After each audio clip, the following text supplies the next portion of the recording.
अहम खबर से आगाह करें कि तहरीक इंसाफ के लॉन्ग मार्च में मुसल्लह जत्थों की शमूलियत का खदशा है। इंटेलिजेंस ज़राए ने हुकूमत को रिपोर्ट भिजवा दी है।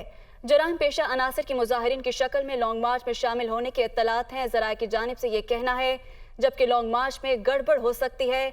ज़राए का ये दावा है लॉन्ग मार्च में तकरीबी अनासर की मौजूदगी लॉ एंड ऑर्डर का संगीन मसला पैदा हो सकता है। तो इसी बारे मजीद जानेंगे deputy bureau chief Islamabad Adeel Waraich से। जी अदील, बताइएगा इस हवाले से।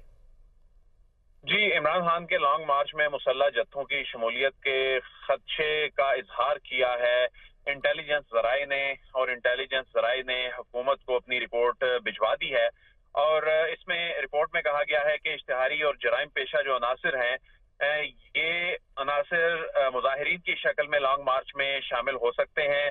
और इसमें यह भी कहा गया है कि लॉन्ग मार्च में गड़बड़ हो सकती है, खुदा न खास्ता कोई अमन अमान की सूरत हाल खराब होने के खदशात भी जाहिर किए गए हैं। ज़राए ने यह भी बताया है कि जो लॉन्ग मार्च में तकरीबी अनासिर की मौजूदगी जो है वो संगीन मसला पैदा कर सकती है।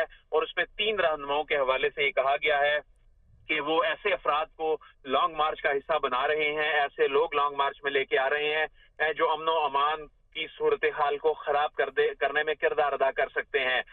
इससे पहले भी चूंकि पीटीआई के मार्च में मुसल्लह अफराद और असलहा जो है वो माजी में चूंकि पकड़ा गया था, तो इसलिए तशवीश का इजहार किया गया है। इस रिपोर्ट को देखने के बाद जो हुकूमत है उसने भी तशवीश का इजहार किया है कि इस लॉन्ग मार्च में भी कुछ लोग सूरत हाल का फायदा उठा सकते हैं। और इसमें निशानदही की गई है गुजरात, लाहौर के मुज़फ्फराबाद, अटक, पेशावर, गुजरगढ़ी, बाड़ा, बुढ़ाबीर जो हैं, इनमें से या इन इलाकों में जो मुसल्लह जत्थे जो हैं उनकी आमद का खतरा है। तो इसमें यह भी कहा जा रहा है कि जो सूबाई हुकूमत है वो पंजाब की सूबाई हुकूमत के हवाले से खास तौर पर इसमें यह कहा गया है कि उनकी सरपरस्ती अदील, ये जो कह रहे हैं कि 3 रहनुमा जलसे में गैंग्स ला रहे हैं, तो क्यों पाकिस्तान तहरीक इंसाफ अपने मार्च को जो है वो उसमें इंतशार फैलाएगी? देखिए, इसमें पाकिस्तान तहरीक इंसाफ की जानिब से अपने रहनुमाओं को ये कहा गया है कि चूंकि इस लॉन्ग मार्च में हुकूमत की जानिब से रेजिस्टेंस का सामना करना पड़ सकता है, तो उस रेजिस्टेंस से निपटने के लिए जो है वो ये कहा गया है कि अपनी भरपूर तैयारी रखी जाए।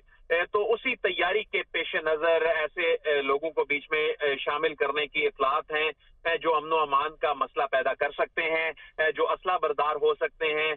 और ये जब लॉन्ग मार्च यहाँ पहुंच रहा होगा तो ऐसे में चूंकि सूबाई हुकूमत की जो जेर सरपरस्ती सूबाई हुकूमत इसको फैसिलिटेट कर रही होगी, तो ऐसे में अमन अमान की सूरत हाल को काबू में रखना जो है उसमें मुश्किलात पेश आ सकती हैं। जाहिर है वहाँ वफाक का कंट्रोल मुश्किलात तो नहीं पेश आ सकती हैं। बहुत शुक्रिया, अदील वड़ाइच हमारे साथ थे।